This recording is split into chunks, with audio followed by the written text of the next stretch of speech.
나 니네 엄마 되려고 태어난 적이 없어. 이제 사라지니? 근데 나는 이 얘기를 했다니까요. 애들 어렸을 때. 나쁜 엄마라고 TV가 가르친다니까요. 43살에 둘째가 생긴 거잖아요. 딱 좋네. 그런 곳이냐고요, 이 집이. 아니잖아요. 그때 평가하고 얘는 이걸 잘해. 못. 자, 여러분 안녕하세요. 미경 언니의 독한 상담소. 자, 오늘은 또 어떤 사연이 도착했는지 여러분 한번 함께 들어보시도록 하겠습니다. 안녕하세요. 저는 40대 후반의 주부예요. 예전부터 김미경 소장님의 팬이고요.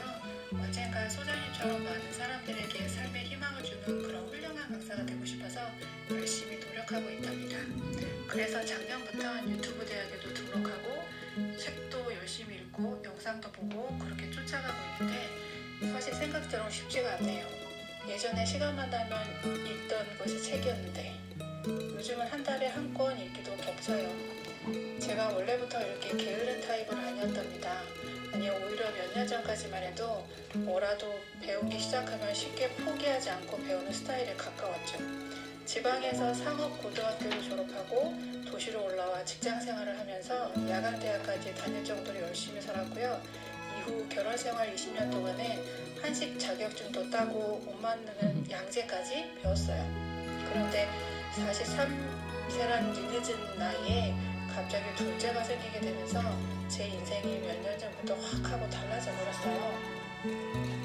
큰애도 키워봤는데 10년 넘어 다시 둘째를 키우려니 왜 이리 힘든지 6살짜리 아이 케어하다 보면 하루가 어떻게 가는지를 모르겠어요. 요 꼬맹이 녀석 어린이집 보내고 나면 어질러진 집 치우느라 반나절 뚝딱이고 한숨 돌리려 치면 어느새 하원할 시간이고 오후 4시 하원하면 저녁까지 놀이터에서 놀기도 하고 친구 집에서 같이 아이 친구 엄마들이랑 어울려 놀아주느라 진이 빠져요.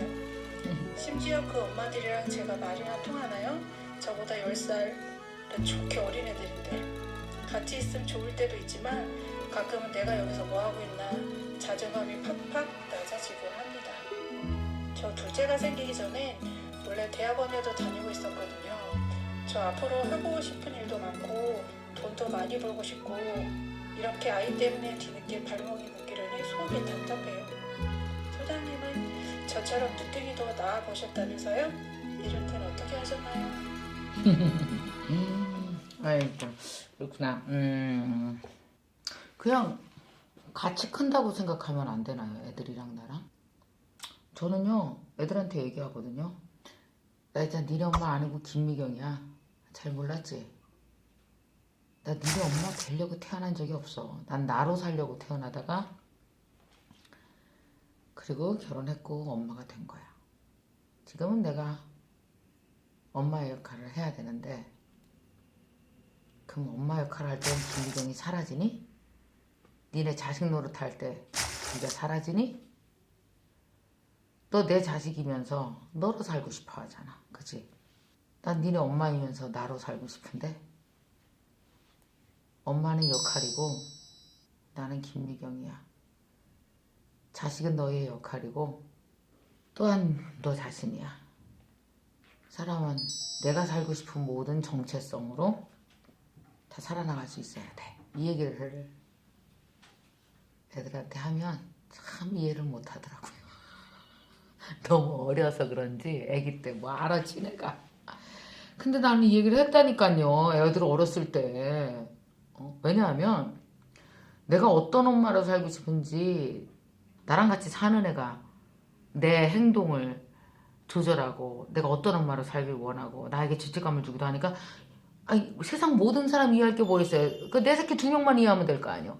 근데 반드시 얘기해야 돼요. 내가 어떤 엄마로 살고 싶은지. 왠지 알아요? 내가 어떤 엄마로 살고 싶은지 얘기해주지 않으면 애들은 엄마 역할을 TV에서 배운다니까? 다 회사 가지 않는 엄마만 있다고 칩시다. 엄마 다른 엄마들은 회사 안 가겠다. 집에서 떡볶이 해주고 피자 해주고 그래도 엄마는 왜 회사 가? 엄마 나쁜 엄마지. 내가 나쁜 엄마라고 TV가 가르친다니까요. 그 애들이 가만히 냅두잖아요. 그럼 내가 회사 가 있는 동안 4살 5살 때 집에서 텔레비 보면서 우리 엄마 나쁜 엄마. 아니 왜 나가서 돈 벌고 일하면서 이기적이고 나쁜 엄마가 돼야 돼요? 그래서 나는 사회가 모름지기 엄마란 이런 거야 라고 가르치기 전에 내가 먼저 가르쳤어요. 자, 오늘 이 사연을 주신 분께 이 얘기를 먼저 드리는 이유가 있습니다. 우리 모두는요 다 사회에서 강요하고 가르치는 엄마 역할에 익숙해지려고 애써요. 이게 엄마 역할이야 라고 생각을 해요. 그래서 아이를 어린이집에 유치원에 맡기고 일을 하는 거에 대해서 죄책감을 느껴요. 얼마나 많은 여자들이 맞벌이 하면서 죄책감을 동시에 느끼는지 아십니까? 근데 물론 그 죄책감은 약간 남편이 약간 삐딱선 타면 바로 분노로 전환되죠. 그리고 아이들이 조금 섭섭하게 하면 엄청난 섭섭함으로 전환돼요. 그러니까 사실은 분노를 잘 느끼는 것도 섭섭함을 느끼는 것도 그리고 나 대학원 가고 싶은데 이 자존감을 느끼는 것도 다 뭐예요? 상처예요. 지금 이분 얘기가 다예요. 애를 키우는 상처, 자기 상처에 대해서 얘기하고 있는 중이에요. 그러니까 여러 가지로 지금 다 자존감 떨어지고 내가 하고 싶은 건 못하고 애는 어리니까 죽겠고 너무 힘든 거야. 지금. 근데 막 꿈도 있고 뭔가 하고 싶은 게 많은 사람이야. 그러니까 막 결혼 생활 20년 동안 한식 자격증도 따고 옷 만드는 양재도 배웠지. 근데 여러분 지금 43살에 둘째가 생긴 거잖아요. 딱 좋네. 여러분 이 세상에 자기에게 온 어수선한 문제를 해결하는 단 하나의 워딩이 뭔지 아세요? 시작. 딱 좋네. 아우, 어렸을 때 애 낳았으면 우왕좌왕 못 키웠을 텐데 그래도 그 크레진 키워놓고 나서 딱 좋네.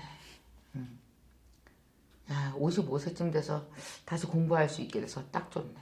저는 딱 좋네라는 단어를 가져가셨으면 좋겠습니다.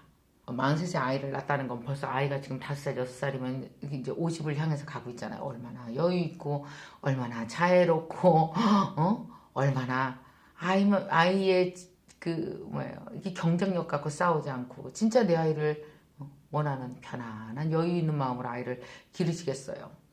되게 무서운 거는요. 엄마가 내가 우리 엄마 발목을 잡아서 우리 엄마 대학원도 못 갔어 라는 말을 혹시 흘린 적은 없습니까? 애한테? 그러니까 애를 낳은 사람으로서 절대 그건 하면 안 되고요. 그런 얼굴 표정도 하시면 안 되고 애들 되게 빨리 알아차립니다. 이런 생각 해봤어요. 우리 아이가 이렇게 43살이나 된 나처럼 나이 든 엄마와 인연이 닿았다는 건 이 아이는 나를 이해할 능력이 충분히 있어서 내 뱃속에서 태어났어. 라고 내가 우리 막내 낳았을 때 생각했어요. 근데 그게 사실이더라고요. 얘가 되게 성숙해요. 이렇게 나이 들어서 이렇게 젊은 좋은 친구 이게 없을 뻔했네. 아이한테 이제 6살쯤 됐으니까 속 끓이지 마시고 얘기하세요. 엄마가 어떤 사람이고 어떻게 살고 싶은지. 단어 그대로는 못 알아들어도 알아요. 느낌으로 애들이 알아요. 그리고 아이 유치원 보내고 나서 공부하세요. 하고 싶은 공부하세요. 꼭 어딜 가야 공부가요? 너무 좋잖아. 안 가도 돼. 어차피 온라인이요 요새다. 그래서 아이들이 자라나는 동안 제일 좋은 게 뭐냐면 책 읽는 거예요. 우리가 왜 그거 책 읽어서 뭐가 되나 자격증을 꼭 따야 되는지 알지만요. 이 세상에서 제일 따기 어려운 자격증이 뭔지 아십니까? 깊이 있는 생각을 할 줄 알고 철학할 줄 알고 나를 위한 좋은 판단을 할 줄 아는 그런 생각 능력이요. 그게 다 책이에요. 그게 진짜 자격증이에요. 그러니까 이런 것들도 하고 아이 학교 보내는 동안 그리고 또 뭐냐면 뭔가 손재주가 있으시면 손재주로 무엇인가 해놓고 결국은 아이는 금방 큽니다. 때가 와요. 그리고 마음이 조급하실 거예요. 지금 40대 오빠니라 너무 늙으면 어떡하지? 날 봐요. 내가 지금 10살 이상 많아. 근데 내가 너무 신나는 삶을 살고 있잖아요. 애들 어느 정도 크고. 다들 막 지금이 제일 좋은지 아는데 여러분 안 그렇고요. 지금부터 딱 10년 후가 좋아요. 여러분들 다 10년 후가 좋아요. 왜냐? 그 10년 동안 여러분이 아마 좋게 다 만들어 놓을 테니까 아이들에게 찬찬히 당당하게 이야기하십시오. 분명히 아십시오. 엄마 되려고 태어난 게 아니라 나로 살려고 태어나서 엄마 역할을 하니까 엄마의 역할보다 내가 있고 엄마와 나와 잘 어우러져야 이게 진짜 엄마 역할 잘할 수 있는 거예요. 엄마 역할을 잘하기 위해서 나를 버려요? 대가 빠진 엄마가 어떻게 있을 수가 있어요. 잘 버무려서 힘있게 해나가는 겁니다. 엄마 노릇은 애가 20살 때까지 끝나는 게 아니고요. 우리 죽는 날까지 90 노모가 60달을 가르칩니다. 그러니까 힘을 가지셔야 돼요. 그러니까 얘기해 주시고 당당하고 나다운 엄마가 뭔가 한번 잘 세팅해 보셨으면 좋겠습니다. 자, 오늘의 상담은 뭔지 여러분 같이 들어보실게요. 안녕하세요. 저는 고등학교 1학년, 중학교 2학년 2딸과 초등학교 5학년 아들 이렇게 1남 2녀 세 아이를 키우고 있는 엄마인데요. 하나부터 열까지 모든 것이 너무 다른 두 딸이 요즘 저의 큰 고민이랍니다. 먼저 저희 둘째부터 얘기하자면요. 어려서부터 외모도 저와 남편의 예쁜 점만 쏙쏙 골라 닮았고요. 성격은 또 얼마나 착한지 보통 아이 셋 있는 집을 보면 중간에 낀 애들이 불만도 많고 그렇다던데 우리 둘째는 유일하게 저나 남편이 뭔가를 시켰을 때 싫어요, 안 해요 그런 소리 한 번 한 적이 없답니다. 그러다 보니 주변에서도 다들 어쩜 이 집 둘째는 예쁜 애가 성격도 착하냐며 다들 칭찬을 해요. 이렇게 다 좋은 우리 둘째가 딱 하나 공부머리가 너무너무 없는 거예요. 심지어 성실하기는 또 엄청 성실해서 책상에도 오랫동안 잘 앉아있는데 뭔가 성과가 참 없어요.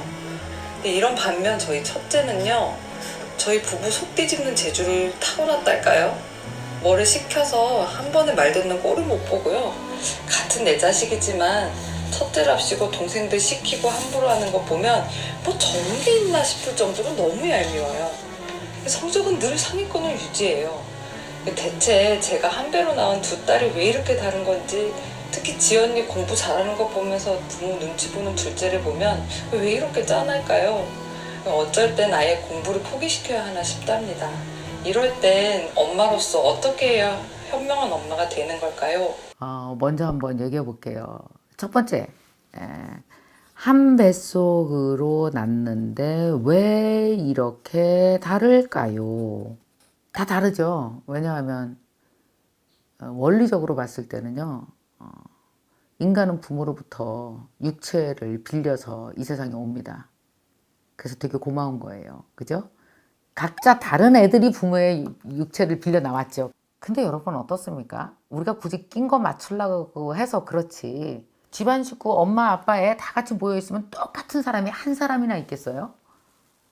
그래서 모든 인간은 태어날 때부터 스스로 고유한 자기만의 특성과 정의를 갖고 태어납니다. 집안이라는 건 뭐냐면 각기 다른 특성과 각기 다른 인생의 꿈을 가지고 있고 살고 싶은 방향이 각자 다른 사람이 자기 방향으로 나가기 위해서 집에 있는 겁니다. 사업 공동체가 아니에요. 집안은 운명 공동체지. 운명 공동체가 뭐예요?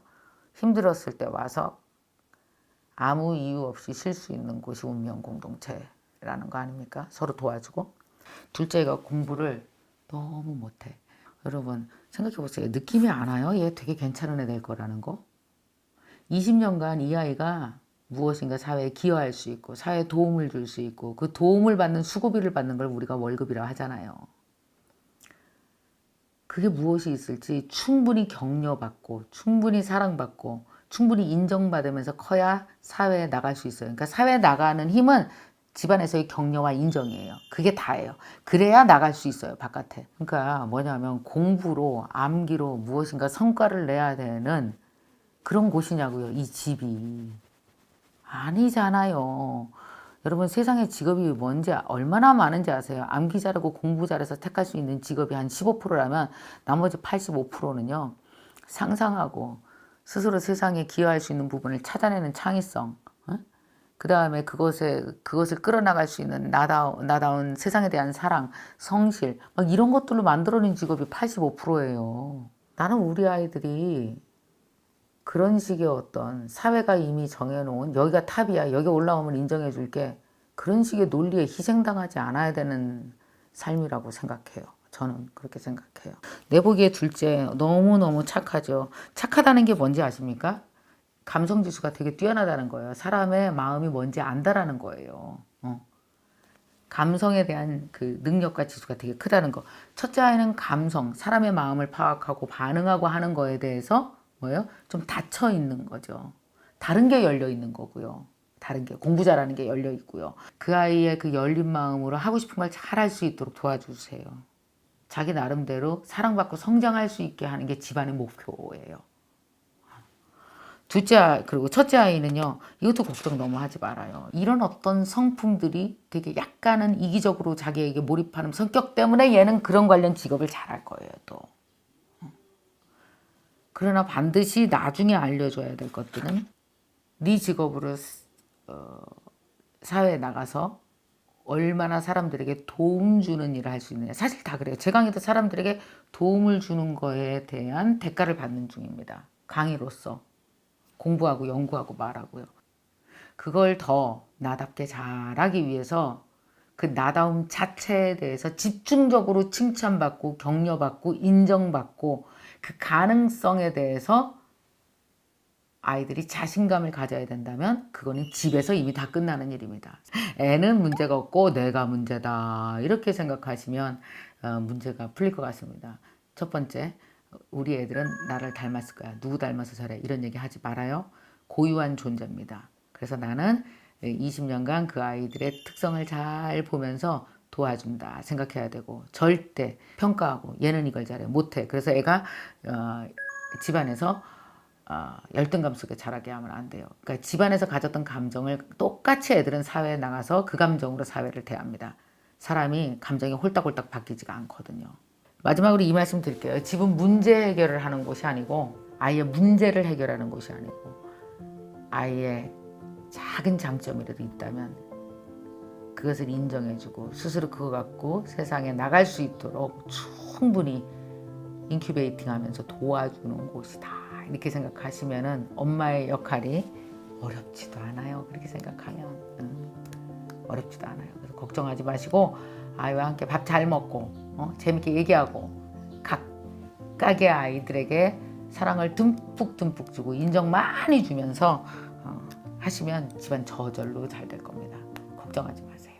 자, 안녕하세요 여러분. MKTV를 사랑해 주셔서 정말 감사합니다. 우리 MKTV가 벌써 한 2년 정도 됐어요. 그동안 정말 구독자 110만 명 이상으로 많이 성장하고 있는 중입니다. 그리고 MKYU, 우리 대학은 점점 더 성장하고 있는 중이거든요. 많은 인재가 필요로 해요. MKTV와 MKYU에서 공동으로 여러분에게 입사 원서 많이 내달라고 부탁드립니다. 첫 번째는 PD입니다. 영상을 기획하고 찍고 편집하는 PD분이시고요. 두 번째는 작가분이십니다. 어떤 영상을 찍을지 기획하는 분이죠. 사람도 섭외하고 뭐 이런 일을 맡아서 하실 분입니다.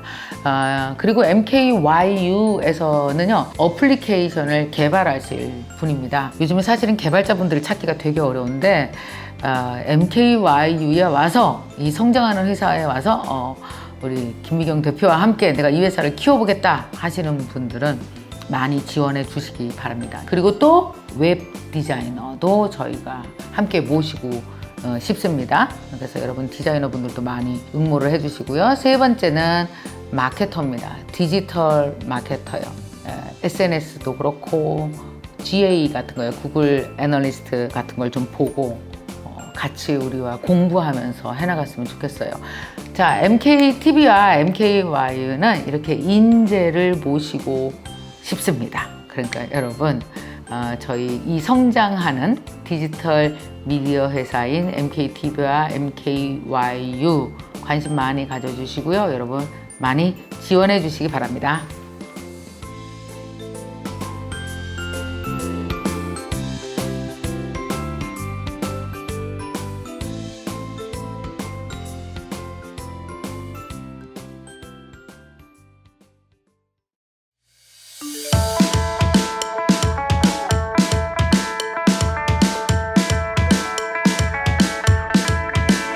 다 인스타그램으로 옮겨갔습니다. 그래서 이제 여성들이 많이 옮겨갔죠, 다 인스타로? 거의 이쪽으로 이주를 했습니다. 아, 그래요? 인스타그램은 네.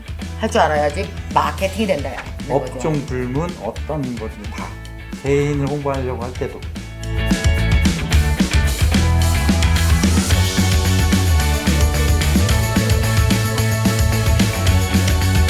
이번에 제가 이제 CIO로 온라인 마케터 전문가를 100명, 1000명 만들어 보겠다는 저도 굉장한 의지가 있습니다.